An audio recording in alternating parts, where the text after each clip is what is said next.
KSLS 59 at Radio Free America, and this is Uncle Sam with music and the truth until dawn. Right now, I got a few words for some of our brothers and sisters in the occupied zone.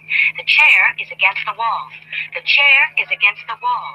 John has a long mustache. John has a long mustache. It's 12 o'clock, Americans, another day closer to victory. And for all of you out there on or behind the lines, this is your song. Hey, welcome everybody to our Daily Gun Show, coming live every weeknight at approximately midnight Eastern, a little bit late tonight, and talk about guns for about an hour. I don't know if Cycle is in here or not. He's been in here for a while, but I haven't heard from him. Yeah, I'm here. Okay.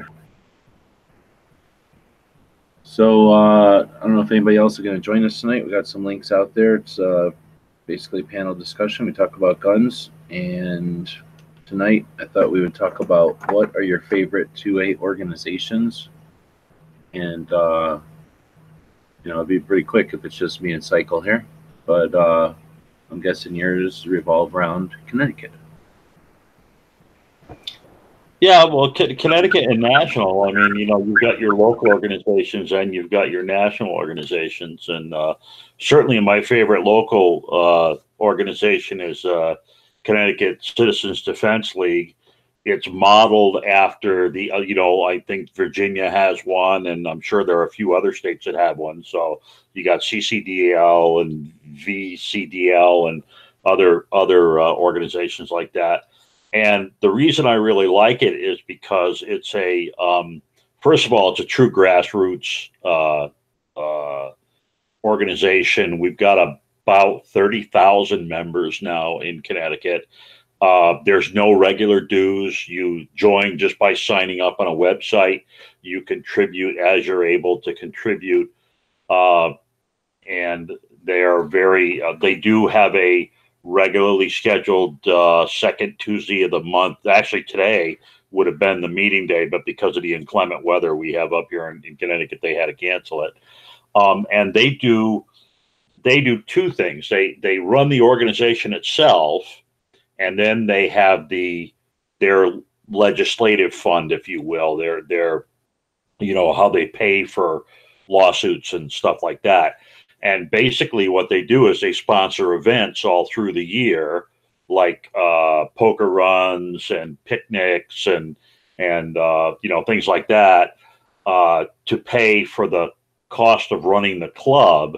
And then during each of the regular monthly meetings, they take up a collection in a great big, it kind of looks like an Utz container. If you've ever bought the bulk snacks in an Utz container that looks a little like a clear plastic barrel, and that goes around the room and everything. And that's so you can donate directly to the legislative fund, and the two sets of funds are separate. They will cross borrow money, like if they need something for right away for a legislative thing, they might borrow it from operating funds, but they always pay it back in, and that's covered in the treasurer's report. So they're very transparent about this kind of stuff.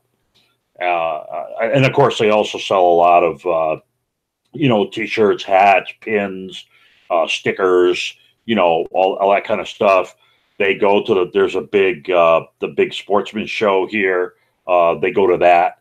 And they have a booth there where they sell the merchandise and all that, and it's a pretty good place. And they're they bring in they actually put out during election time, they actually put out who are we supporting, who are we not supporting, things like that. It's pretty slick.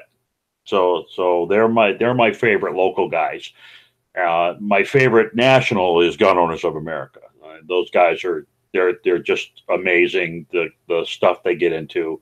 I really, I really feel like my money is well spent when I contribute to them. I'm really interested in seeing what they're going to do with this latest lawsuit they're running up the flagpole. I think it's going to be a lot of fun, and they're very. I like them because they don't play we can't win that, so we're not going to try. They don't pick their battles.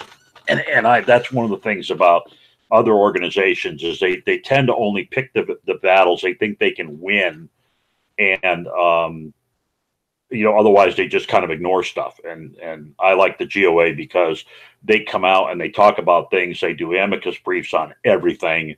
They're very good that way. So those are the two organizations that I really like, one on the local level and one on the national level. Right on. Nice try. You had a couple you were throwing out there. Yeah. No, there's not really any good local ones here in my area. I've looked. There's one that says they're active, but I never see anything from them. Granted, I'm not a member, but again, I don't see them doing anything actively, and I do look. So, local, there's not going. I've thought about possibly starting something locally, but again, nothing local on my end. I'm more so of the national level as well with the GOA, because I am a member of the GOA, and I'm also a member of the Second Amendment Foundation. And I'm supporting what they're doing because right now they're doing a lot of good for us. Who? Second Amendment Foundation? Second Amendment Foundation and the Gun Owners of America. What specifically? There's the NFA challenge with the Gun Owners of America. 2AF, I haven't heard too much of what they're doing right now as far as what legal things they're doing. But they've done a lot of good in the past, and I would rather support them than, ragging on any other organization. Yeah, I agree. I also support Second Amendment Foundation, but the GOA is a little bit more visible and a little bit more, you see those guys all the time. Though, I mean, there aren't too many people that don't know who Alan Dershowitz is. So you got to admit the Second Amendment Foundation is, they do a pretty good job publicizing their support, and they also write a lot of amicus. They do a lot of Us Too stuff. You don't hear the Second Amendment Foundation instigating a lawsuit, but you do hear them coming in, weighing in, and I think that's good too. All right, so Alan Dershowitz is a lawyer born in 1938 who is a noted civil libertarian, but he is not Alan Gottlieb, who I think is who you're talking about, who is the guy who started the Second Amendment. I'm sorry, yeah, wrong Alan. I get the two of them confused all the time. Yeah, I'm trying to think. It looks like his most notable cases included the successful appeal of Foss von Bigelow and O.J. Simpson. So he was on the Dree team with Johnny Cochran. So yeah, that's Dershowitz, yeah. Yeah. So anyway, that guy just has a name that comes up. But yeah, different Alan. Let's see. So, let's go to the people that are too scared, too chicken, even though Gizzard's not out there. There's a lot of other chickens out there that aren't joining tonight. And we got Second Amendment Foundation, FPC, seeing some GOA out there. Oh, you're right. I didn't even think about the FPC. Pretty much that's exclusively what we're seeing is those three-letter organizations until we get to Patriot in the Dark, who I didn't give a link to yet. I'll give him a link here. And he put McGrew in here. MCGRO. What is that all about? McGrew. Is that the crime dog? Is that local? So Michigan, open carry. He said after that. So is that MCGRO, Gun Rights Organization? Michigan Concealed Gun Rights, maybe? I'm gonna send him a link and then we'll know if he joins. Yeah, it could be a typo too. He could have dyslexia the couple. Well, and there's other organizations that I'm a member of. I'm also a member of Connecticut Carry, and Connecticut Carry is actually a splinter group of guys that used to be part of CCDL. In fact, Ed Peruta from the famous Peruta case is one of the head guys in Connecticut Carry, and Connecticut Carry focuses on local infractions of stuff. And tries to support people, tries to get them to competent legal legal representation and where to go and help support people that are fighting issues where their rights are being violated here in Connecticut. Is this it, G? I'm sorry? Michigan Coalition for Responsible Gun Owners. Yeah, probably, huh? Yeah.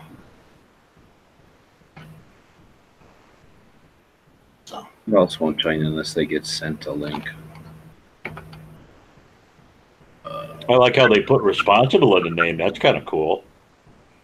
That's one way to buck the system, right? Yeah, it's kind of like how the other side names shit like the Save Our Children Act, and then you find out it doesn't have anything to do with kids at all. Right? Names are kind of important, and some of the I mean, that's why the Citizens Defense Leagues, I like those because it doesn't say what, and it talks about citizens, and I hate the word civilian, by the way. I hate being called a civilian.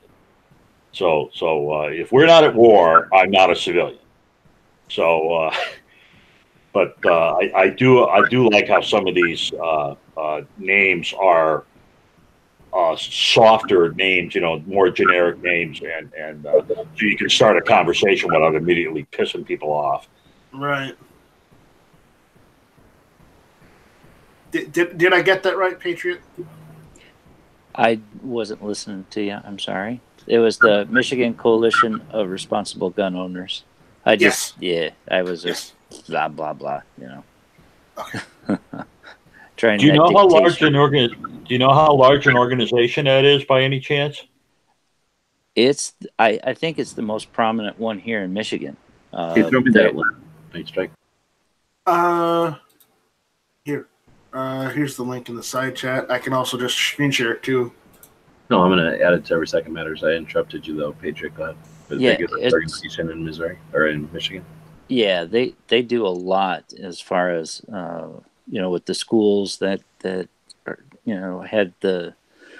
I'm sorry, I'm half asleep. But there was a local school that called out a guy that was walking across the edge of the parking lot that they thought he had a long gun, and anyways, they help out with a lot of the lawsuits, them and Michigan Open Carry, which Michigan Open Carry does a lot of stuff that doesn't deal with the open carry. They do a lot more with the laws as well. Oh snap! We've had them in Every Second Matters since 2016. Yes. Go ahead.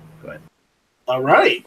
Yeah, that was one of the reasons I wanted to sign up over there so that I could put their newsletter, which is an outstanding. Every Monday they do a concealed carry report, which if they have no information, it just pushes the numbers of how much the concealed carries have went up in Michigan, and that comes out. I think it's every week, but otherwise they throw up. They have they had a newsletter from John Lott last week, or this, I guess it's this week. I'm a week behind because of all the snow days. But so they put out a lot of information that, the guys that don't surf the web and stuff, if you just use email, it's pretty good. And then they list their own. Awesome. I'm sorry? That's awesome. That's exactly the kind of stuff that's going on the state level, local level, and amplifying that is what we're all about. So thanks for making it. Yeah, they also list the places not to patronate, not to go to if you're concealed carrying. They list all the places that hate guns, and so that's kind of cool. It's an ongoing list that they update, as well as they certify and list. I think they're more of the list of certified instructors. So if you're looking for anyone to teach a class or to take a class, it doesn't have to just be concealed carry. It can be, weapons at the home, or all the different NRA type classes. They have a listing, kind of ongoing list of anyone that's an instructor can basically submit and be put on the list, and it makes it easy to search a region or whatever to find people.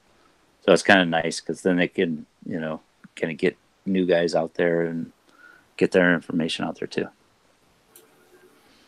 But between that and the Michigan Open Carry, which is another great one, they don't get as much the emails information from them, but they are more boots on the ground with, standing up for rights. And if somebody's got, issues with a place or, have been slighted, they're more jump in there and, do the legal stuff.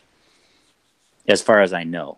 Now I know, I think Squib has been members of both or used to be or something like that, but that's one of the first ones that I joined was MCGRO. So I'm with both of those and FPC, which they seem to be, mostly focused on California, but there's a lot of good information. Their email drives, as far as, if they send it out because there's an issue in Congress or whatever, they also have the group mailings, but theirs I like a little bit better than GOA because they actually list everybody that's involved, not just the, 2 representatives from your state or, people that are in your local area.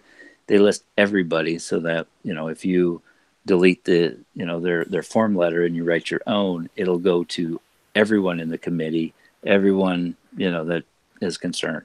So it's kind of cool. They list a lot more people. So I do like that. With the GOA, I'm, a member there too. And Second Amendment Foundation as well. So that's my spiel. Very cool. I've been looking at this McGrew website as you've been talking, and it is a pretty awesome resource. It's got that. I was just looking at the places to avoid while armed section that you were talking about, and It's cool that they archive all these places that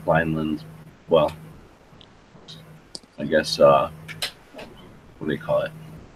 Pun intended, blindly obey their stupid whatever allegiance to gun-free zones, and often that's not called out, right? That's not challenged in any way. They just do it, and there's no resistance to it, except that they get acknowledged from the other idiots for doing it, right?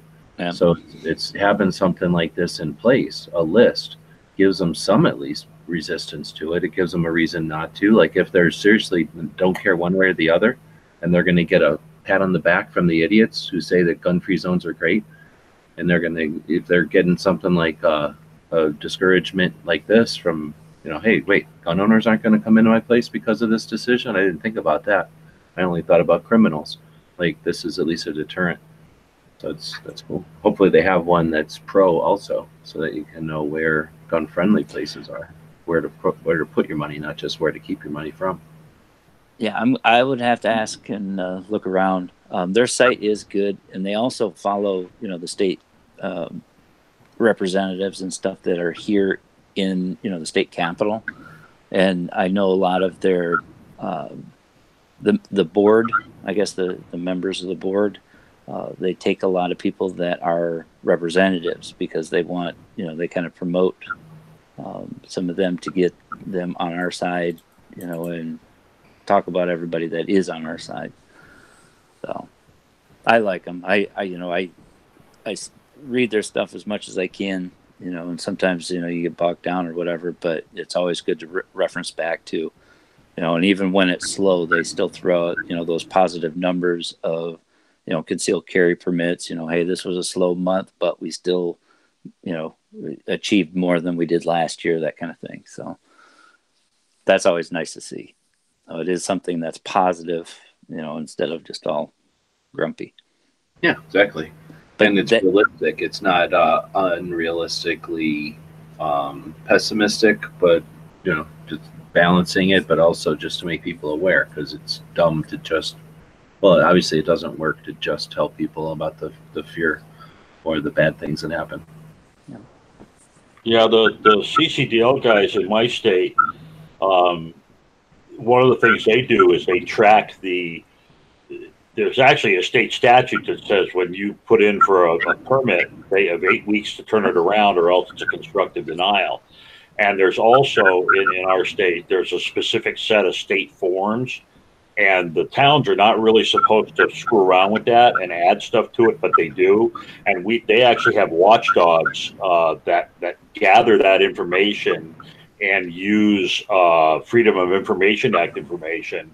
And they've actually got a few mayors and town councils to lean on their chief law enforcement officers and get that stuff squared away. And That's good. that was pretty cool. And the other thing they do is they actually hold seminars on how to contact your representatives, you know, how to write a decent letter to your representative, where does it get sent, you know, how long should it be, what kind of points should you use. And they offer those legislative action classes for free. In fact, my gun club sponsored them just this past month. And we actually gave our members points for attending. We're one of those clubs where if you make a certain number of points, you pay one price, but if you don't do anything with the club, then you pay an inactivity fee kind of thing. And we use that to allow our members to get some points, and that's a pretty good deal too. And they do that a few times a year. So a really good organization, and the head of the organization is now using social media a lot more, and he's also getting, you know, he's going on radio shows and stuff like that whenever the really weird stuff happens, and they basically reach out to him now and say, hey, how'd you like to come on and give us your take on such and such a thing, and the newspaper's the same way. So once you get, you know, and he's a very well-spoken and calm, you know, these are the facts. He doesn't get excited, you know what I mean? So he's a really good representative for us in that organization. And none of the people in the organization get paid.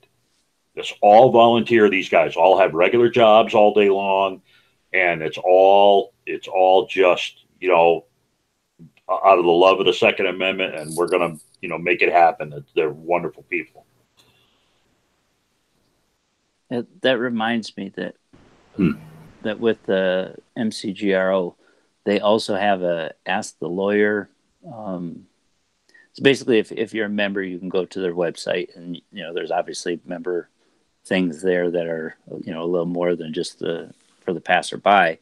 So you can, you know, ask a lawyer, and it's basically, you know, whatever kind of questions you come up with.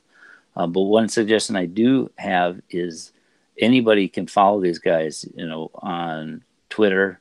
Twitter is the one I follow the most because they put out, you know, information as soon as it comes out, you know, as far as things in my state. And, you know, I follow some of the ones like in Minnesota, and, you know, as you follow people, you can kind of catch, you know, which groups are putting out more information.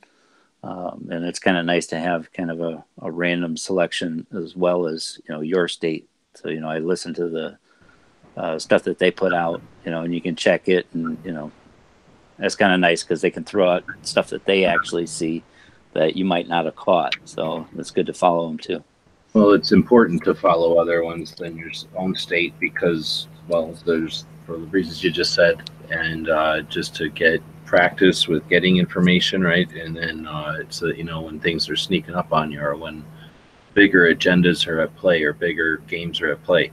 And if we're all just focused locally, then they can get us when our backs are turned, right? Yeah. So you guys have brought up a bunch of stuff, and I'm going to start playing host here and quit letting it ramble. So watching some of the comments out there as well. So we'll address some of those things for the people that are participating in the comments. Of course, there's links out there for the people that want to jump in or have jumped in the past. I sent out a bunch of links over on Gun Channels, and I also sent out an email.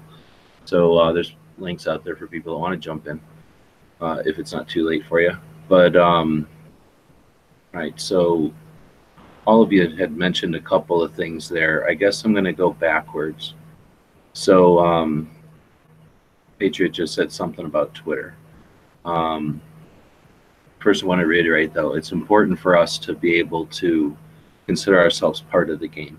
These organizations okay, one of the things we're going to talk on here so in a second, so I guess I'll wait for a second on that, but we're part of this. So if we're just thinking about this as entertainment tonight, hey, I'm going to be informed, I want to be entertained.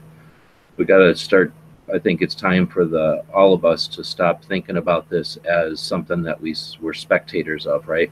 I'm speaking to the choir here, but we're talking about having conversations with other people at gun shops and stuff. And are we going to have conversations endlessly about what grips look good on a revolver, or remember the time that this happened, or are we going to mobilize and use the time that we have, with conversations with people to start, putting some intent behind our actions and stuff. So with these organizations doing their thing, they're all doing their thing. And I think like Patriot just said, it's important to us to not just be able to know what our own organizations that matter to us are doing, but what the local neighborhood might be doing. And then of course the federal is always important too. So that's why we built Every Second Matters. And I'm not plugging shit, you know that. Well, but we built Every Second Matters as a tool. And the idea would be for people like Patriot who are following his organizations, people like Cycle, people like Night Strike that are following their organizations on places like Twitter or Facebook or whatever the hell else they might be using. If it's a good newsletter that they're putting out, that's awesome. And it can be reposted. If it's an important Twitter feed or Instagram picture or something, that can always be reposted or referred to, linked to. But Every Second Matters becomes a single place that people can get the valid information from those various organizations. And we become the flux, we become the facilitators of that, so that the organizations don't have to change anything. If they're used to Twitter and it's working good for them and their active membership, then why would we want to change that? Unless they ask us to help them change that, then let them do whatever it is that works for them. But what we can do is take that from Twitter and put it on a single platform that all of us can monitor. And then what we end up with is not just for our own use, a bunch of notes that are easier to access. Putting stuff all in one place makes it easier to gather the info or to research or, look at the info, but it's also creating a place for others to do that as well. So ideally we're amplifying the messages or enhancing their efforts, and we're, what's the word when you bring everything together? Collecting it all together into one place, and then something that everyone has access to and everyone has ability but no obligation to, so that it doesn't become a task of one person. If they get sick or if they have a hiccup one day, the information doesn't get out, but instead like a living organic way of getting the information amplified and brought out there, so that people have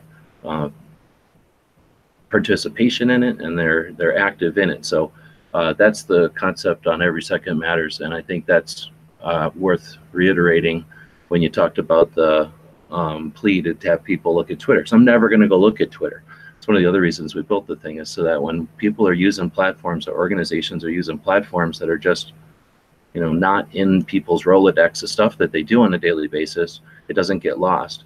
And somebody said something about, I wish other organizations put out newsletters. There's probably lots of them that do. It's just that we don't have them all in one place to find. Google isn't creating that for us. Google doesn't have the 2A tab at the top that, accumulates all the good, valid 2A info and puts it all in one spot. We can do that with our own effort, and Every Second Matters is a tool to do that. I'm going to take a break, let everybody say what they're going to say, if they want to say anything to that, but I do have a couple other things we're going to hit that you guys had mentioned earlier. Woods doesn't have a link, so I'll give him one, and see if anybody else wants to jump in. So if nobody's going to say nothing, the next thing was the free versus professional. And I think Cycle had said something about the organizations, being proud probably of the fact that they're not taking any money from the funding or whatever, the fundraising. And that's valid and everything. But on the other hand, how long do we expect our military to all just go there, when they have a free moment? Hey, go get your training when you have time, and then when there's a war and you've got a minute, participate when you can. And then I don't want you to spend your own money, but if you do, that's valid. But then, we don't want you to spend any of our money that we donated, because we're not down with that war. We're down with that war over there. So whenever you get time and you go to that war, then feel free to use the group's money. mean, that would be silly, right? So for protecting our Second Amendment, at what point do we want to have people who are professionally in the game? We've got authors that are out there doing research. I think of John Lott. He's certainly not rich. He's not just, I don't believe that he's just out there doing research at his discretion whenever he finds an interesting thing or a gap in the knowledge set that needs to be filled. I think that he's, probably worrying about paychecks like everybody else. So do we want everything to have to be like a voluntary nonprofit donation volunteer situation for protecting our Second Amendment?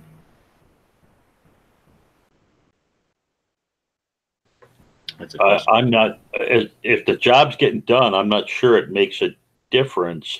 And the biggest gripe I have about the paid organizations is they become top heavy with, well, now not only do you have a paid board, but you've got assistants and you've got people that do consulting work for them and all that, and so a lot of money just kind of leaks out the cracks. You know what I mean? Not only are you paying the board members and the heads of the committees and all that stuff, but you're also paying for their aides or their administrators or their secretaries or that kind of thing. And I really think there's a line in there someplace in the transition from a local organization to a more wide scope organization. And I think a state-run organization is right on that edge. I guess it depends on the size of the state too, but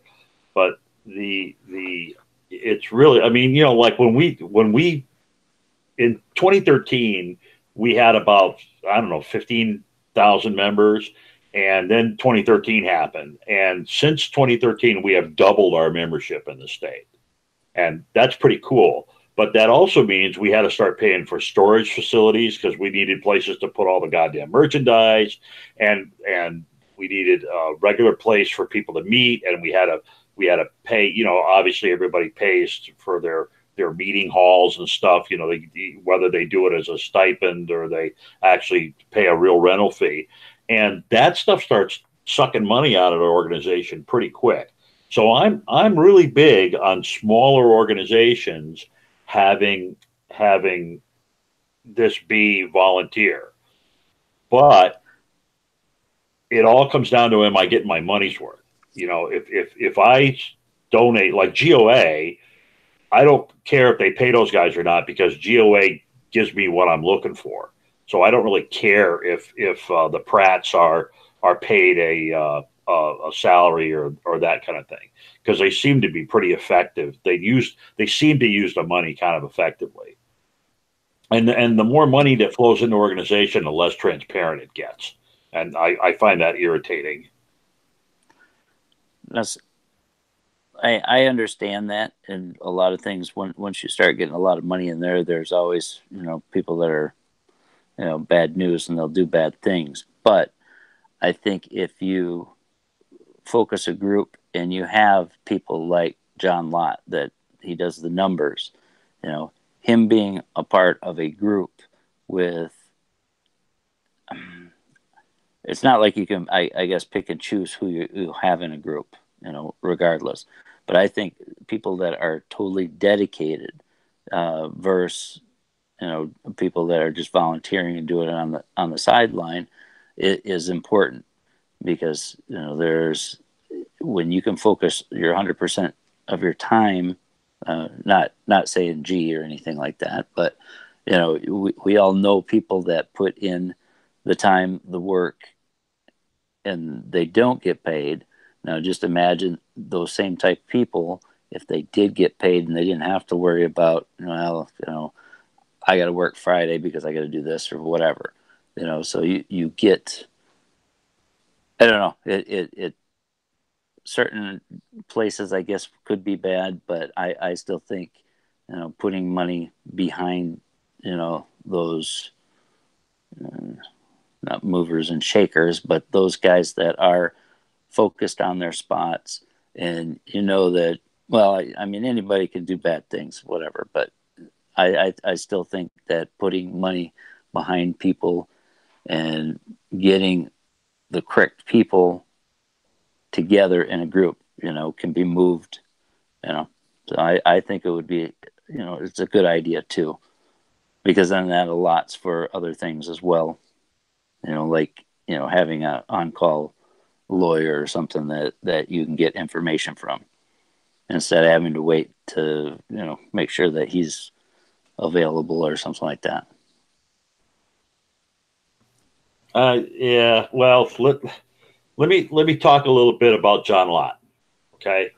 So why is John Lott so important to the gun rights movement? The reason Lott is important to the gun rights movement is because he's not a gun rights guy. Correct. He's an economist. Right. His everyday job is as an economist, but he understands numbers and statistics and mining data sources. So John Lott doesn't get, the reason John Lott can say the stuff he says is because he doesn't get paid by anybody in the gun side of the house. And that's really important.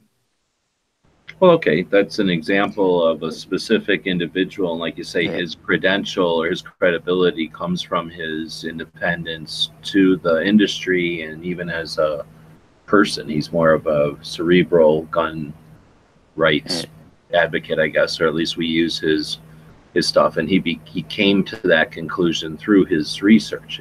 The numbers told him that, and he's now an advocate to get the information, the correct facts out. But I guess the concept that he's good with numbers. When you're talking budgets like the NRA, let's not exaggerate what the scope of what we're talking about.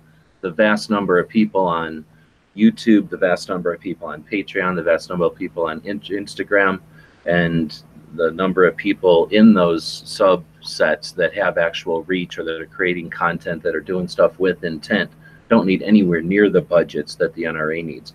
We're talking there groups of people in the hundreds that could support those people doing full-time work. Now, John Lott is an exemplary example because he comes from a background of doing it of doing research on statistics professionally.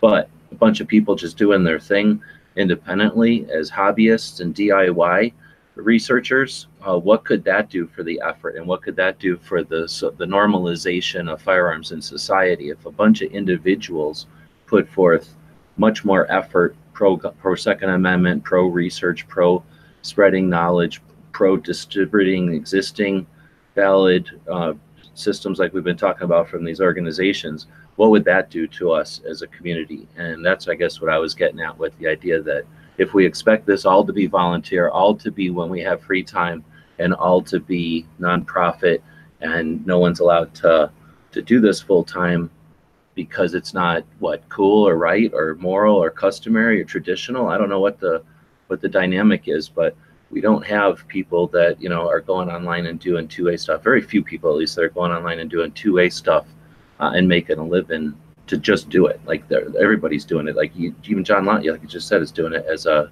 sideline. Do we expect to win this war with everybody doing it as a thing in their garage on weekends?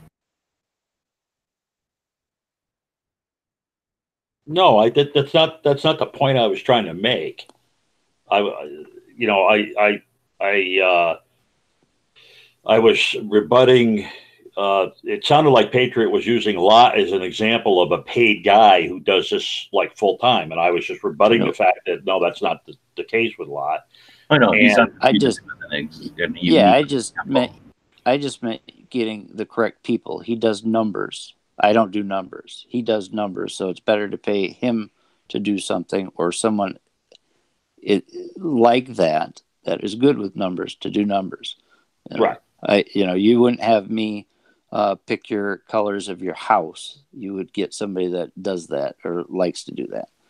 I mean, I can, but if you want it to look nice and match your stuff, you pick the people that do the job and are good at it, And even if they're not, if they're just motivated and they fumble around and they push through and they finally get it, then that's just as good. But I just threw his name out there because I was reading some stuff just a couple hours ago. So yeah, I used him as an example too. So, but I agree that if you're in a position to be able to support people who are doing this work, then there comes a time. See, I think that's the individual's choice where they say, okay, it's kind of like people that run for office or state representative and stuff like that. They get involved in all the local little committees and the school things and the town committees and, maybe they're on the planning zoning board and all that. And then they realize that they could make a bigger impact if they were doing it full time. So they set aside their job and they run for office and they do it, full time. But they have to get to that point where what they're doing is meaningful enough to them, and that they see that if I took this next step, I could, it's more synergistic. I get a lot more out of it than what I would be putting into it. But I certainly don't have a problem supporting guys like that. I mean, that's why I support various gun channels and stuff, because they're doing work I think makes a lot of sense, and it's all good stuff. Yeah, and I'm thinking we're seeing that trend at least. Well, I don't know. It's hard to see if it's a trend because we don't have years worth of time, but we see Patreon still growing, I think. And we see more emphasis and more attention given to the smaller national level organizations compared to the NRA, where years ago, I mean, I would have bet, most people would have trouble coming up with any of the other three-letter organizations besides NRA.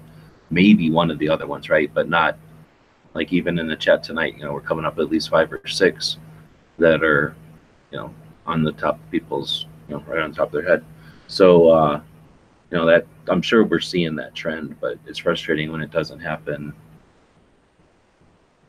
super fast, right? Anyway, there's just something to think about, I guess, and something to throw out there. And I don't even know how we get professional 2A stuff, because that's more of a audience, what would you call that? Not a trend, but like the audience would need to be interested in it. Like it would be a better word than trend. It would need to be. Yeah, there has to be a groundswell of interest. A demand, exactly. Interest in it. Yeah. So, and then I put in here picking battles versus playing zones.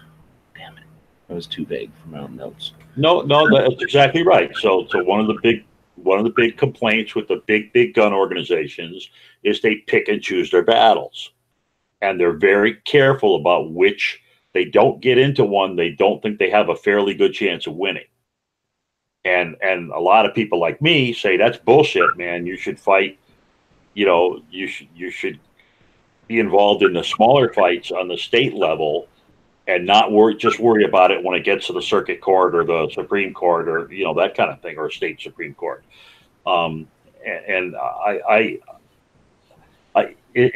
I know it's tough because it's kind of like, well, do we dilute our effort by going after every little Tom, Dick, and Harry, case that comes up, or do we save our money for the big push or whatever? But I honestly think, in my case, it really irritates me that there's some ground. It's like stomping out the fire before it becomes a real forest fire. And if some of these organizations would do more work at the state level, stomping out these little fires, they wouldn't go to the state Supreme Court. They wouldn't go to the circuit courts. And instead, they wait until there are these big, massive things with all kinds of inertia behind them, and then they go after them. And it just seems like an awful waste of money to me. Do you mean the anti-gun stuff gets big enough that we have to go? No, the pro-gun stuff. I mean, yes, the anti-gun stuff. So a case gets brought up before the state court, and the guy is kind of on his own, right? and he's using his own money to pay for this stuff if he's even able to, and maybe he has a small local organization trying to help him. Whereas if someone like the NRA could come in and apply resources, they might have got that case crushed right there, instead of it becoming the example that all the frickin' Dems and anti-gunners rally around. And now the next thing you know is, well, okay, the only thing we can do is appeal it to the Supreme Court. And the state Supreme Court, and then the circuit courts and all that shit. And I really see that as it's like I said, you have an opportunity to snuff out some of this stuff when it's small, and instead by applying the appropriate resources, and instead they don't even, if it ain't a 3-alarm fire, I'm not even moving the trucks. I'm not even going to set the fire alarm off if it ain't at least a 3-alarm fire. And by then it's like, oh my God, now you're dealing with a goddamn 3-alarm fire, and you need a lot more money and a lot more time and all that kind of stuff. It just drives you wacky. I think that's a good point. So you should, in your local area, you should, look up and try to find these local cases and see who's standing up for it. And that was one of the reasons I normally Michigan open carry. I mean, that doesn't sound, I don't open carry, I don't do that. So why would I look at them? It was because 3 or 4 cases like that, they were the ones that put their neck out and actually did go in and fight and get stuff pushed back. And so that's why I said I don't open carry. And, just because of the name, it's not, all their focus on. They actually do a lot of that stuff. And so that's kind of why I back them. And that was just in a search, just by happenstance that I looked up, and it called them up. I found them in searches, before, but it wasn't anything that, appealed to me, because I didn't think it, pertained to anything I was going to do. And then I found out later that they actually do, way more than what, obviously a name is. So it is important, if something doesn't sound like it's, it could be different. So make sure you check them out.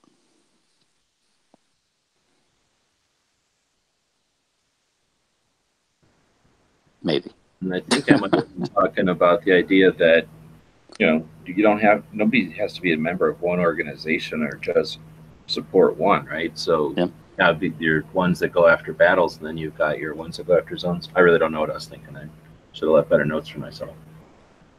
A lot of conversation going on in the chats out there. I'll send a link out there to Pink. Now that I see he's out there. And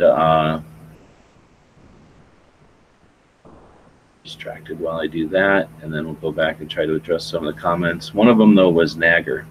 So what do you guys think of the National Association for Gun Rights? Cycle? Don't know them. Night Strike. I've never heard of them doing anything. Patriot?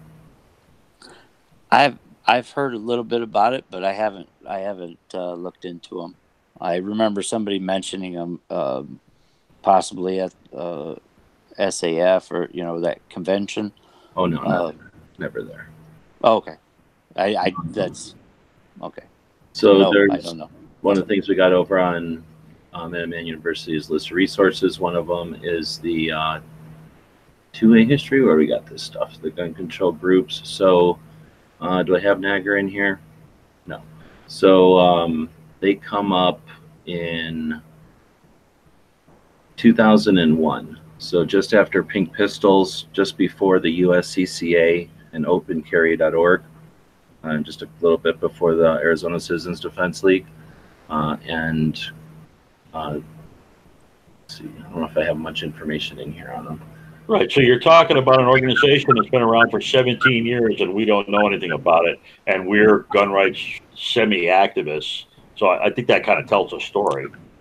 That's definitely certainly a way to look at it. I was just going to say, I've got somewhere in here, I've got some information about the money. They bring in millions of dollars each year, and they basically do memes.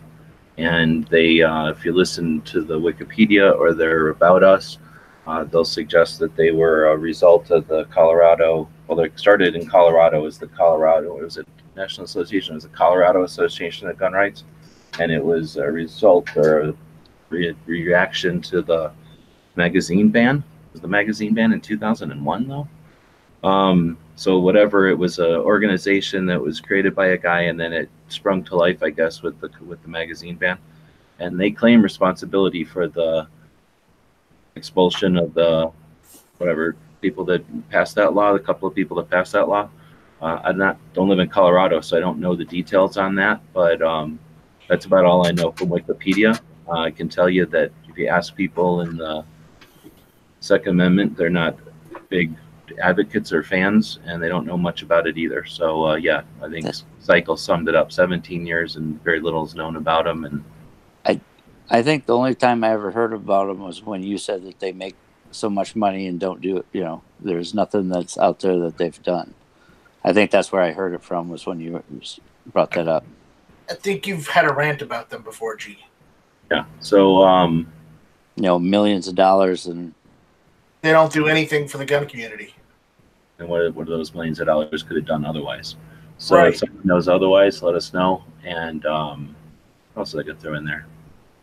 Anyway, we can keep moving. So that was, people were asking about it. That's what we know about it. And if anybody knows more, feel free to let us know. Oh, I was just going to throw out there, I don't know how many people have been on YouTube for a while, but there was a time when there was a YouTube phenomenon with them. And I don't know, I encourage somebody to go back and look at that and perhaps do a video if you experienced it, if you were around during that whole time. But that gives some people who are aware of that whole thing another perspective on NAGR. That's one of the reasons it's frustrating to have been aware of stuff for a while. You see things come and go, and things that are embarrassing or worse can get ignored and neglected. And if no one's writing history, then why would anybody remember? If no one's thinking about going back and looking at it, why would you know, who's going to record it? What's there to go back and look at? So anyway, I don't know if these discussions are working or not, but another one that somebody came up with on the gun channel side was the knife rights. So National Association of Knife Rights, I'm assuming.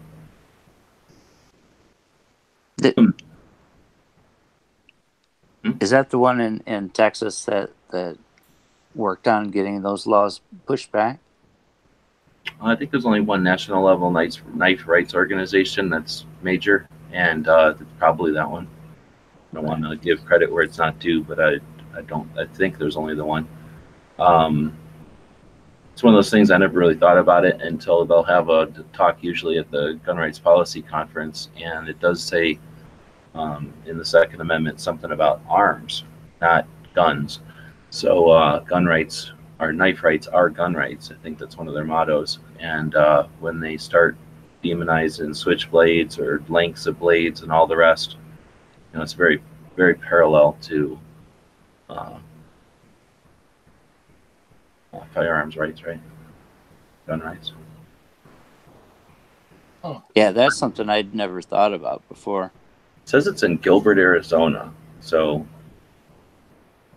Huh. I lived there once.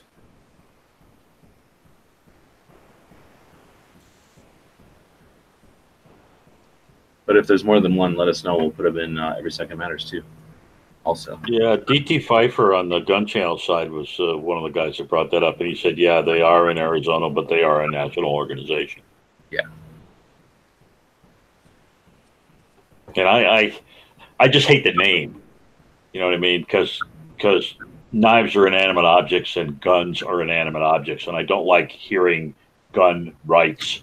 Oh yeah, that's a tough you know, one. knife right. It's like saying gun violence. Wait a minute, guns aren't violent. Guns are just pieces of metal and plastic that People lay are around. violent. Yeah, people are violent. Alan Corwin and I don't get along necessarily, but I will give him credit for being very aware of nomenclature, terminology. I don't know what the word is, but you know, they definitely structure language to convey intent, right? Or whatever the word is. And we can be aware of that. And he's got quite a few insightful discussions about that. And yeah, so I try to make a point of saying gun owners' rights, because we're the ones with the rights. We are gun owners and we have the rights. Those are gun owners' rights groups, not gun rights groups, because that's true. Guns don't have rights. We have rights. They're civil rights, actually. So a lot of people, like Alan, will suggest we call them civil rights groups, not gun rights groups. That's pretty good. Interesting. A guy that comments is talking about the pronunciation. I don't know why you would make an organization with those letters. So I agree with you. I don't know what they're thinking.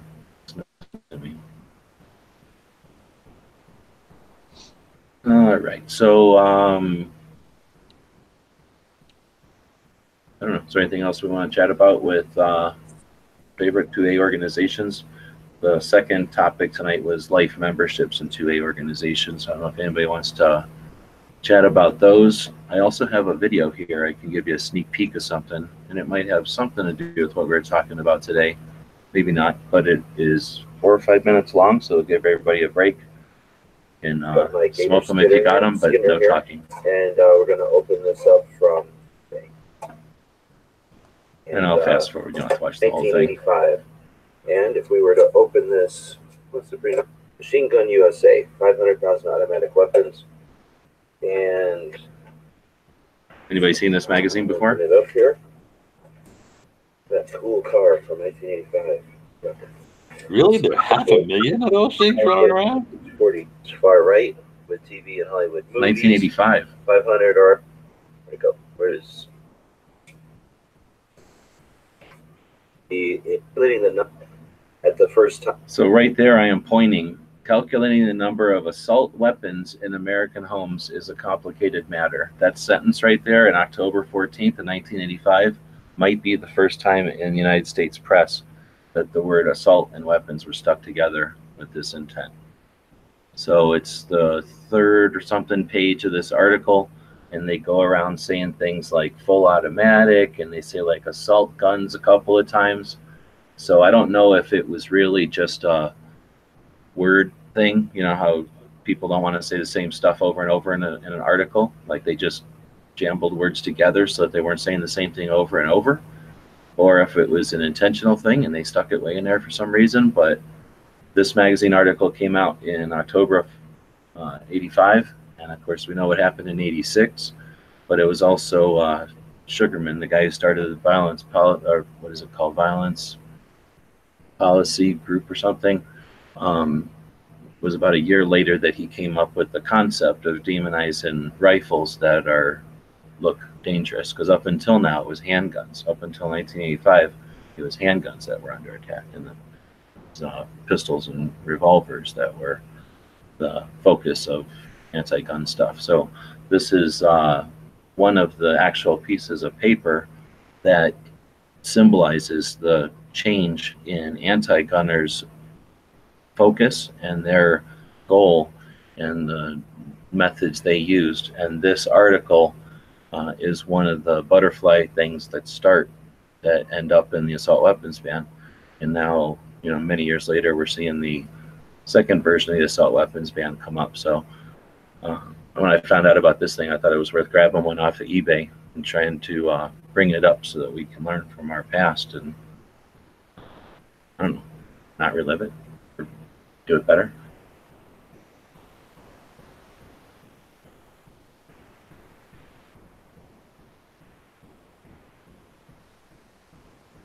Right. What magazine was that?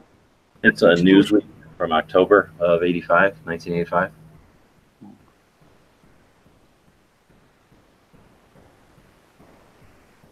That's a long time ago. Mm-hmm. All right, so life memberships. I think I have 3. Arizona Citizens Defense League, that was like $300. With that one, however long you're a member, I forget what it is. It's like probably $30 or $20 to $30 a year to be a member. Let's say you're a member for 10 years and you went to be a life member, it would just be free because you have already paid $300. I think I was in it, I don't know how many years. You know, they were telling, you know, they were going to prorate me basically So that's $300 prorated to how many years you've already been a member. So they're certainly not looking for money. They just want people on board to, as an organization, I guess it looks better. So you have more clout when you say you have this many life members versus this many annual members. I'm a member in the Second Amendment Foundation, which, if I am still correct, it's the cheapest one to be a life member in. I think it's like $150 or $125 for a life membership. So that was the first one I became a life member in, and then the stupid NRA. But do you guys have any life memberships? I do not. Oh, I came to the game too late to make it worthwhile for most of them. And I actually give them more money without a life membership anyway. I do a rotating donation, extra bits, each month. I can rotate between who I send money to extra. But I was actually contemplating doing some lifetime memberships this year. So that was one of my goals, is to attack that if I get extra whatever you call those, discretionary funds.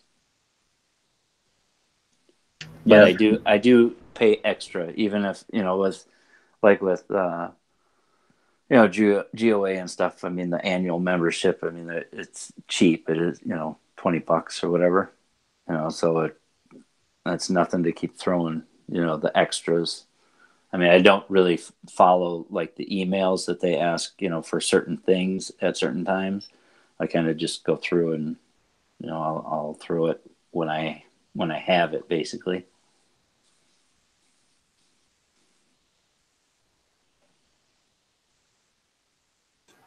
I think I started doing membership. Go ahead, Tyson. Right.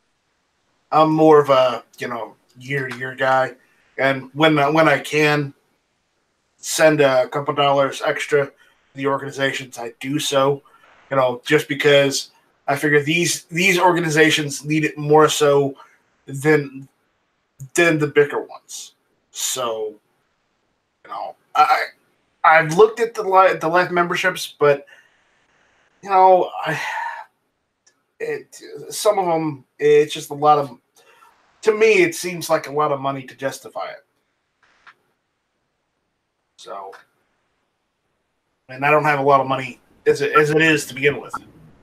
Well, we all have a lot of money. We're the richest country on the planet, so it's all relative, but I know what you're talking about. So whatever it was a while back, I decided that whenever I was still buying guns, that at some point you make a decision you're going to not buy a gun on whatever kind of schedule or whatever kind of time frame you've got to be able to afford guns when you're purchasing them, and you'd make a decision, I'm going to buy a safe instead, because you get enough guns that it's wise to put them behind something that people aren't going to walk away with them, right? And then every once in a while you make a decision to do something else practical with your firearms funds. So at some point in collecting and obtaining guns, I made the decision that I didn't need a new $350 gun. Instead, I could be a life member in an organization. Like Cycle, I agree that by doing it monthly or yearly, I guess, you're giving them more money. But there is something to have life members on board, and you can always give them more money anyway. But and really, there's other work that we can be doing as far as effort online. Reposting things, liking things, making people aware of events and things like that. That's the real contribution that we can offer to the organizations that they really can't pay for. The money allows them to encourage others to join and lets them get things done, but our efforts are really valuable to them as well. Anyway, I figured it was worth sacrificing a gun here and there to be a member, and it's worth it. You have it on your list of stuff. You can put it on your about page if you're creating content or whatever, and it just gives people some idea of the types of organizations that you support, and it gives them some idea where you put your money. All right, with that, go ahead. It's also shows that you're dedicated. Not that if you don't have a lifetime membership, you're not dedicated, but you know, you got, you know, dogs in the fight, or not, Yep. you know, something in there. You got skin in the game, and you are, you know, proud of it. If you, especially if you put it on, you know, your about page or whatever. You know, if you, How did I agree with you. And how did the NRA get to be that big? Because people see those NRA stickers everywhere and they go, "What's that about?" You know, they know what the NRA is. So by being a life member, you're letting them know, letting everybody know, hey, this is an organization I feel is important enough to throw this kind of scratch at.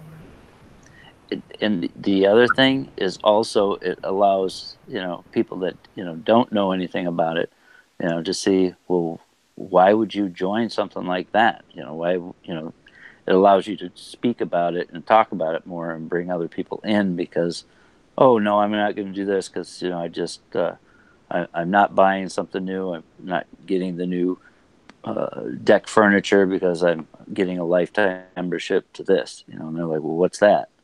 So that's an opportunity to talk to, you know, show people that it's that an average guy that does a normal job, that's a cashier or a lawyer or a fireman or whatever you do, you know, a dog walker, you know, is into guns, and it's no big deal. So it's crazy. you know, I had that exact conversation with the guy at IKEA the other day. I was looking at some deck furniture, and then I was like, you know what? Nope, I'm not going to buy this furniture for the upper deck. I'm going to instead keep the old furniture and get a life membership. you know, you never know. I think they get paid on commission, so use man. Pink is saying they look good on your about page, resumes, description on profile pages. I guess that's true. And but the thing is, you could have membership in there too. Or because life membership is just a 4-letter word in there. But I guess I don't know. I'm looking at it from the membership side. I got from the organization side. They probably appreciate the lives because it tells, I don't know, like they could say they get this many people. Plus, I'm guessing they like the money, right? You're usually talking hundreds of dollars at a time instead of 30. So that would give them a boost.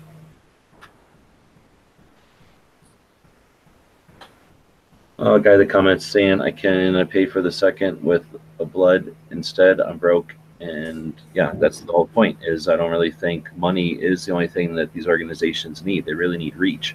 And reach is accomplished through combined effort much more efficiently than it is through any amount of pay. Mike Strike can tell you, I don't know, anybody else who's got experience trying to do stuff online, it would be easy. If you could just pay to be online or pay to have a successful project online, guess who'd have successful projects? Everybody. So you just take a loan out until your project's successful and pay it back. It just doesn't work that way. So just like anything, if we were trying to get the word out in real life, you'd have a bunch of people that give money to an organization to make pieces of paper, but the real effort, the real accomplishment, the real job gets done with the people who grab those pieces of paper and walk out and put them on windshields and knock on people's doors and have a conversation and leave that piece of paper with them. It's that effort, the virtual effort there that the organizations need. And that's something as simple as liking a video, putting a little thumbs up when you watch it, leaving a comment behind. Those organizations are human beings just like us, and they're probably small organizations, so it's probably the same human being every time you watch a video who's responsible for editing it and posting it, right? Monitoring its metrics and stuff and reporting that back to the organization. So if you watch the video and walk away and go about your day, you could have all the appreciation and admiration for that video in the world, but they don't know that. And the system that puts that video there certainly doesn't know that. And the rest of the world that's using that video as an indication of the popularity or the interest in that topic is certainly not going to know it. But if you leave a like or a thumb or a heart or whatever the hell that system that they posted that content on needs, and then you leave a comment and you take that URL, the little link up at the top, and you go over to Gun Channels and you post it, go over to the equivalent of Gun Channels, some other place online, post it there, that cross connection, that interlinking, that's how the internet knows that something's valid in that effort. They can't pay for that. So you said you can't pay for it with money, then pay for it with time. That's the ultimate resource we all have. And I know I'm preaching to the choir, but hopefully somebody else is going to listen to this, or this will give somebody else who's got more reach than us an idea to talk about this. And eventually we'll see, the organizations getting even more and more and more reach.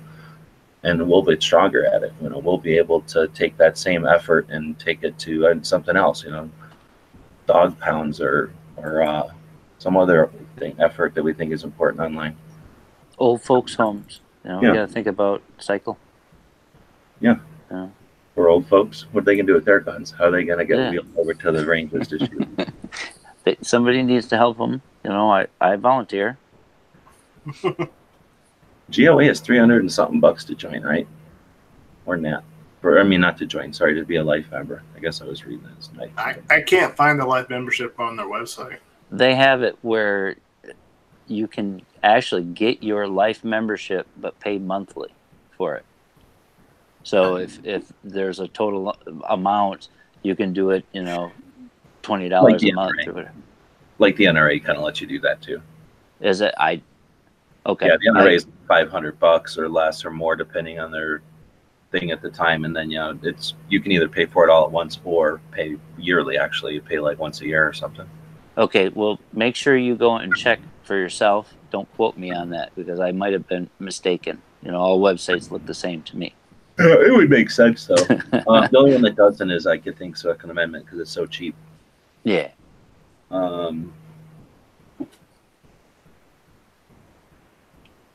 Amendment sends a nice amount of swag. They definitely do. They send a lot of bumper stickers and stuff, and it's definitely the best value as far as like getting stuff in return.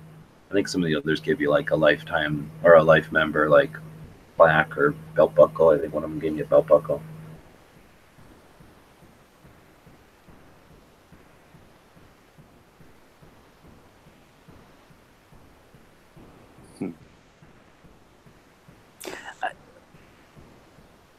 Go ahead. It was kind of a question. Like today, I came across a comment, which I don't know if it will carry over here. As a reference, if you come across somebody that doesn't, you know, might comment about firearms or whatever, and they're totally misled and they're, you know, rambling on about nonsense. Is there any place that you keep kind of in the back of your head as like a reference in case they do have questions that you can say, hey, just go check this out? I would start here as a first spot, instead of just, you know, kind of blowing it off and then leaving somebody that might actually look at something, you know, like a link to a website or something like that. Is there some place that, I know it's kind of a abstract question, but What do you think, Night Strike? I don't know. Don't ask me. I know Night Strike would just send them to the Library of Congress, and this is the Constitution. Just read this part. But you know. I would send them let me straight give to you the a- Constitution, technically. Let me give you an example. So there's this really horrible thing on the web where they hate us and all that, but they have this ability to put together a set of named, you know, like a list of stuff.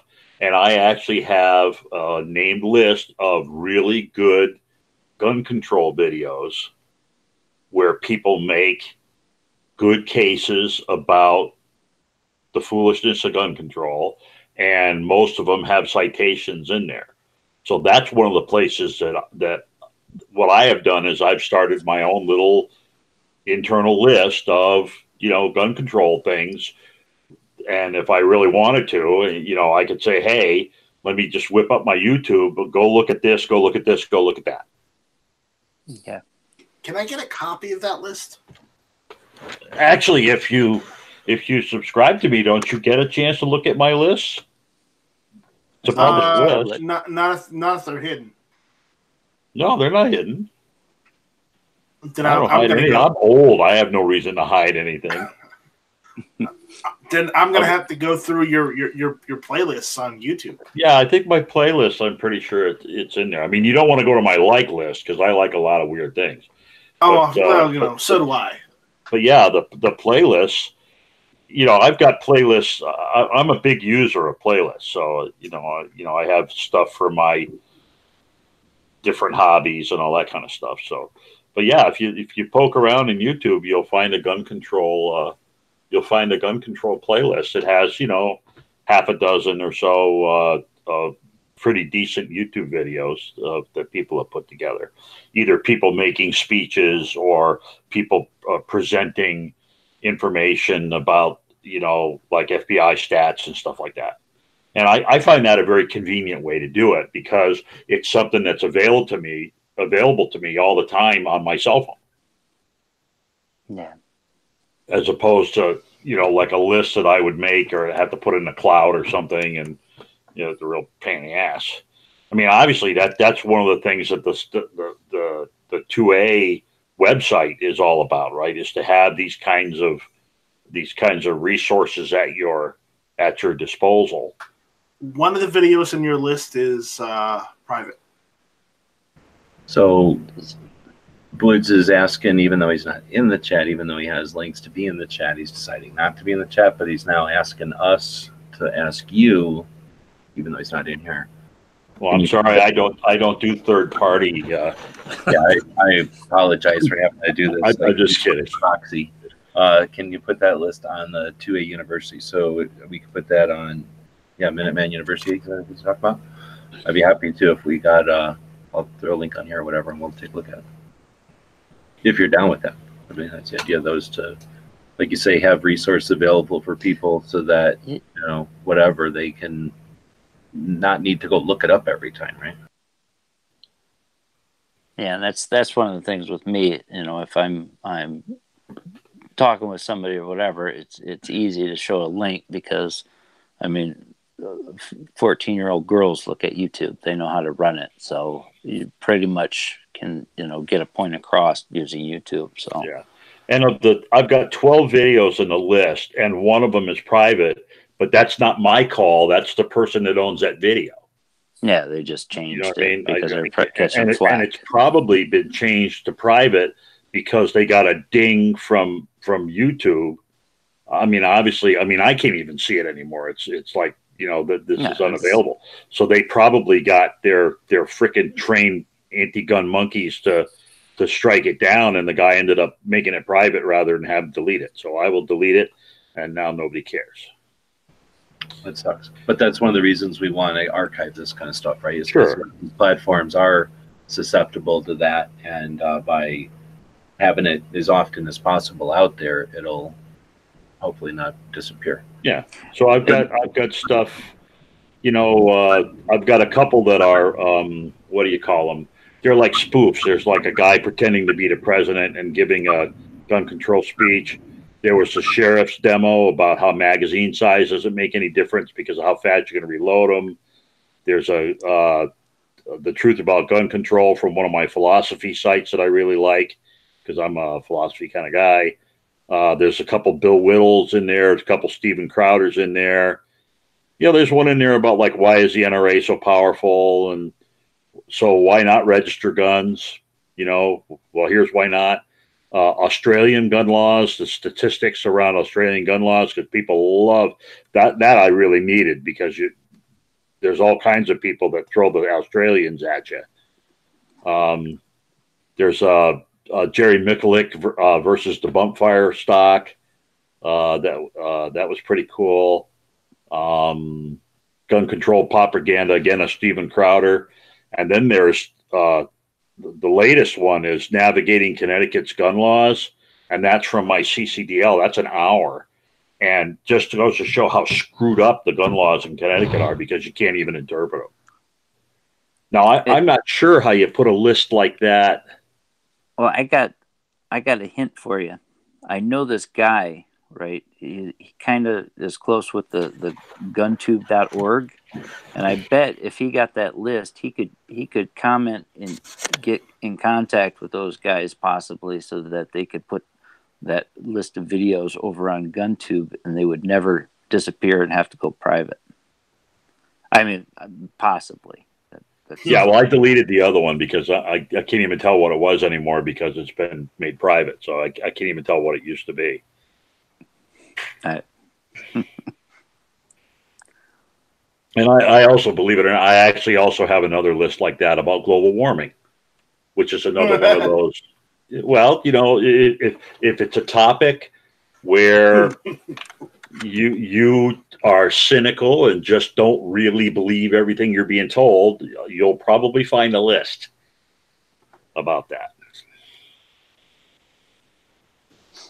But I use YouTube for that, for a lot of stuff. I wasn't laughing at you. I was laughing at the absurdity of the subject. Yeah. But anyway, so yeah, I don't know how I would put that. I don't know where that is on the Second Amendment website. Oh, I can just make a little spot. We're talking about the Minuteman University, which is just a WordPress site. So I can just make a little. Yeah, if you have like a references section on Minuteman University, if you want to put my list on that as references, feel free, go right ahead. Yeah, and that'd be neat. And that's, I think, a good concept for maybe somebody to talk about. Maybe we'll try to remember to do it as a topic in a Monday show, because having like that, basically it's a playlist or favorites, something that you can access, and having it on a YouTube channel as a playlist like that, you can access it from anywhere, from any device, because you don't have to even be logged in. You just go to your channel, find your playlist, and then you have access to these videos from all over. That's a useful resource, like you just said. So we'll talk about that. Like I say, that's useful for just all kinds of things. So if we can use some of these tools that we're doing for 2A for other things, then why not make our lives easier, make it easier to communicate with people, right? Yeah, it's all organizational. When you get old like me and you have a hard time remembering stuff, it really makes it a lot easier. So here's another one. There's another list I have out there called crime statistics, crime stats. And it's this whole bullshit about who's really doing all the crime and where is it all coming from.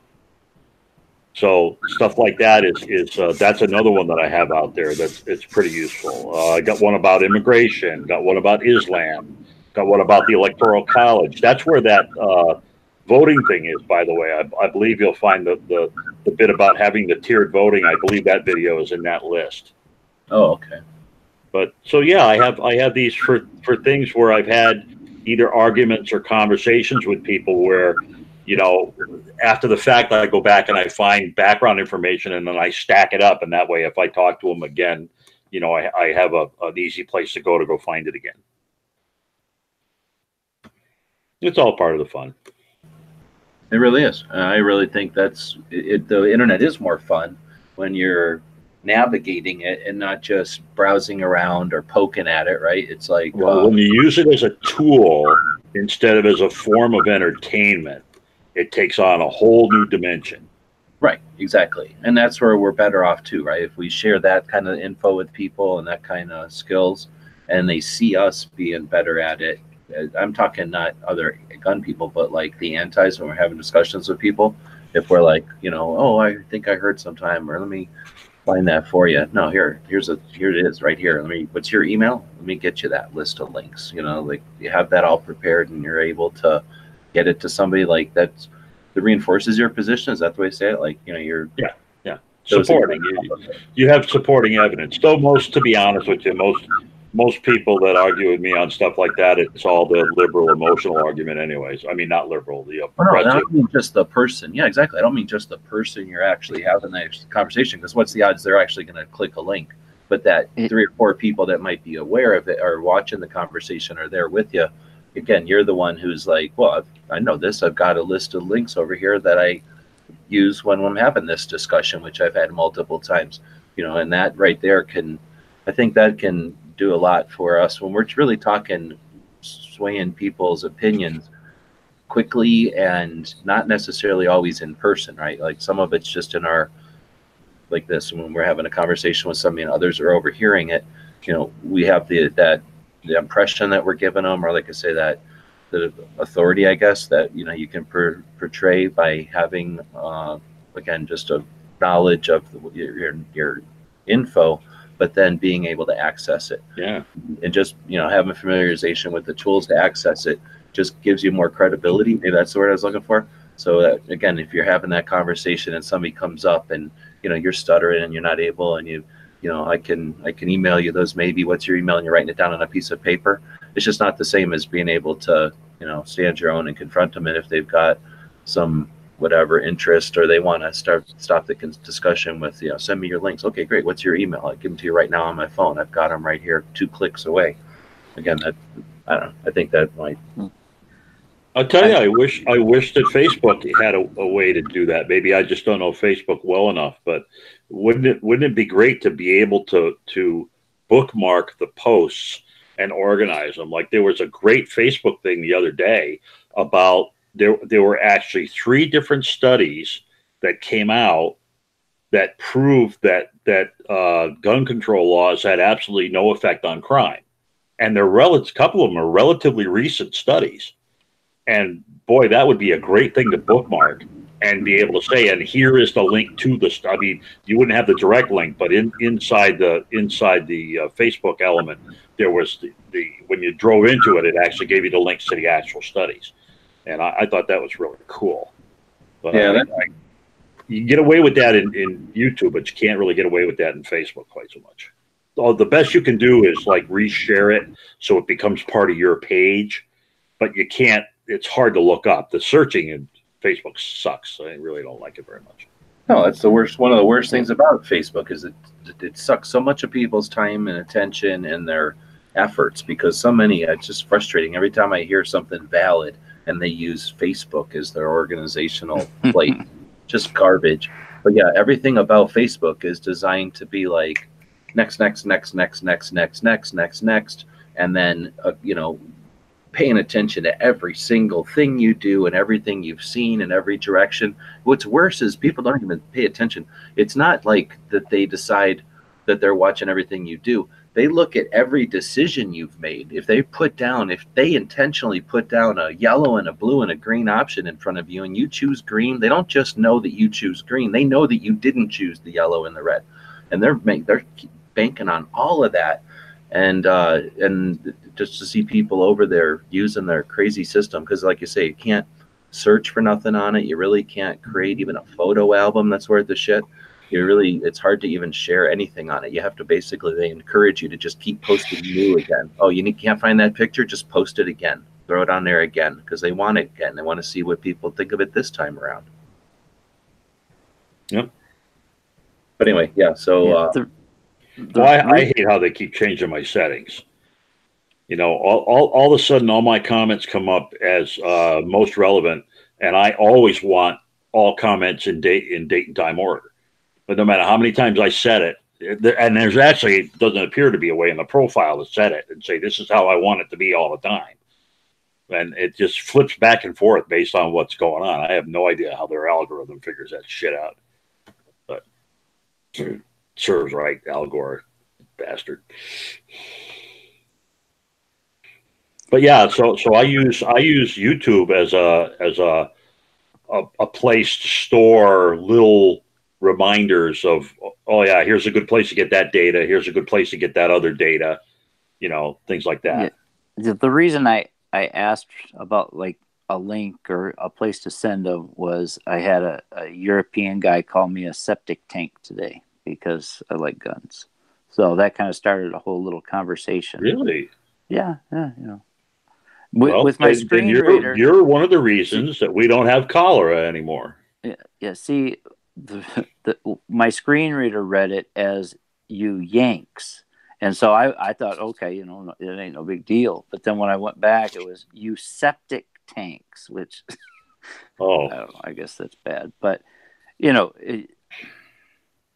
so yeah, it would be good to have a link available.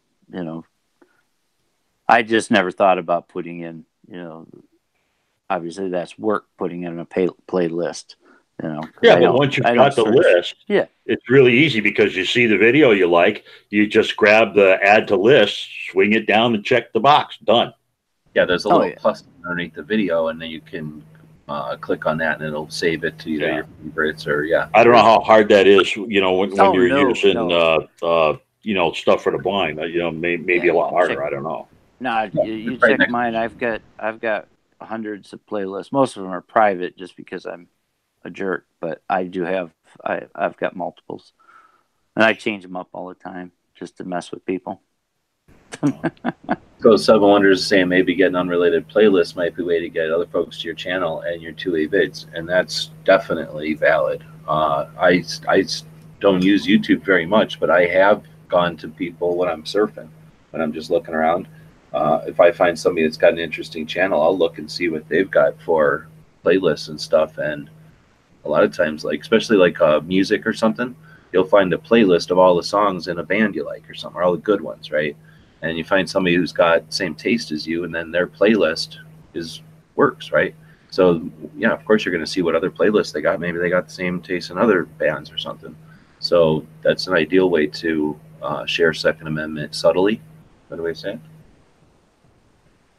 Yep. Yeah, and it's nice because you can share your playlist, on email or Twitter or any of those other places too. So it's kind of nice where you drop throw a link. Yeah. Oh, you can embed your playlist. You can go to your own playlist, click on edit, and click on share, and then you can get the code to embed it and put like a playlist on your gun channels page or on some other place that lets you embed, that isn't restrictive. And then, your own website or something. And like Cycle said, every time you're browsing, you say something on the stupid YouTube that you like, you just click add to that playlist, and there it is. You can also tell your playlist like to display in a specific order or the most recent one first, or so you can determine how your playlist is going to show up to people. If you got a video that you think is important, you want that to be pegged to the top. In other words, every time you add one, it's not going to replace that. You can set it up that way. One of the most powerful features on YouTube, I think, is a playlist. Yeah. Not too many people use the platform, I don't think, go into it anymore and just hanging out on YouTube. Where those playlists are powerful is like that, when you share them and then people can see a whole bunch of stuff either from one person or gathered like Cycle's got. And it's nice because you can actually find like with the YT Studio, the app or whatever, you can actually go into playlist and you can find where your videos are in somebody else's playlist. Which I like that because you can go check that out and find out what somebody else has grouped you in with. And so, if you have something, whatever, it might just be, random stuff that they like, but, on the possibility that you run up and you actually find some things that you actually would be interested in because of something that you did. And somebody liked it and stuck it in a playlist. That's really cool. Yeah.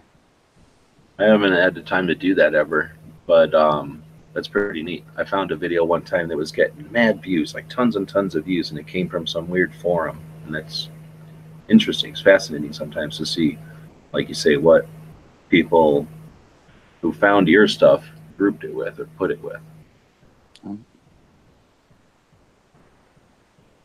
See, I don't know if you can actually do that just on the app or anything, but I know with that separate YT Studio or whatever for iPhone, you can go through your analytics and go down. I'm sure you can do it on your desktop or something, but I don't mess with that. So, well, yeah, the thing you're talking about looks like a little gear, and it's called YouTube Studio, and they have it on the regular phones too, and it's the most powerful phone app for YouTube, really. Lets you check multiple accounts so you can monitor all your different accounts through it. You just have to have one instance of the app on your phone. And then not only can you deal with all your comments, but yeah, you can basically do all the stuff you can in your, what do they call it now, Creator Studio, in the Creator Studio, yeah. They're letting you do all that stuff through the Studio app. So I think Hoss showed me that a couple of years ago at SHOT Show, and I was amazed because I went through years of not knowing it was there. Super powerful tool. So yeah, it lets you pretty much run YouTube off your phone because you can upload through your regular YouTube app and then manipulate your videos and edit them and everything through that studio.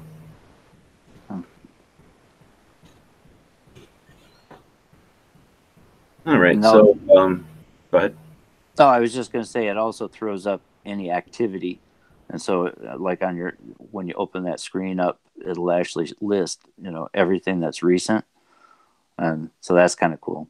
You clear it out, then you go back, and within a second, you can tell if there's anything, major happening or whatever. Yeah, exactly. When you got a chat or a video or something that's rocking and rolling, it's neat to be able to see what's new. All right. Well, I'm going to wrap it up. We've been chatting for a couple hours again. We've been doing some marathon shows here. So thanks everybody who's been sticking around. It's really an effort in this interactivity. I don't know if these things are getting showed. We're not getting much email response from people that might be watching these in the future. So I know, more people will watch this in the future than are watching it tonight. So feel free to email us, dailygunshow@gmail.com. You can contact any of the people that join in our panel discussions through their own channels or most of the time on gun channels. And let's see, Night Strike, you had a show earlier today. And you got anything else coming up? Yeah, I do a YouTube show every Friday at 6 Eastern. So you don't post on gun channels, so we don't acknowledge that one. Anything that's on gun channels, though? Just hit or miss every Tuesday nights, 9 o'clock. And then Patriot, you got anything? You got a EDC challenge going on right now? Yes, I do. I didn't put a time limit on it because I hadn't thought that far ahead. I kind of threw it out there before I, thought about all that. But I did put together a pretty good prize pack, and it's kind of growing. So, my last challenge, I didn't really show off the prizes, which were the range bags and stuff. And I probably should have. I might have had more. We had 50 entries, so that was cool. But this is just a everyday carry, just either video or Instagram post, and link it to my video, so you'll have to come over and join me there. And if you do something on Instagram, if you follow me over there or on Gunstreamer, because you can post them anywhere, I'll eventually see them. So yeah. So do you keep your firearms attorney's phone number in your wallet for your everyday carry? Yeah. There you go. Yeah. That's one thing I never see anybody put down on the table when they say, "Here's my wallet," but they never say what's in it. Yeah. That's. Yep. You got to do that. There's a lot of crazy people out there. Yep.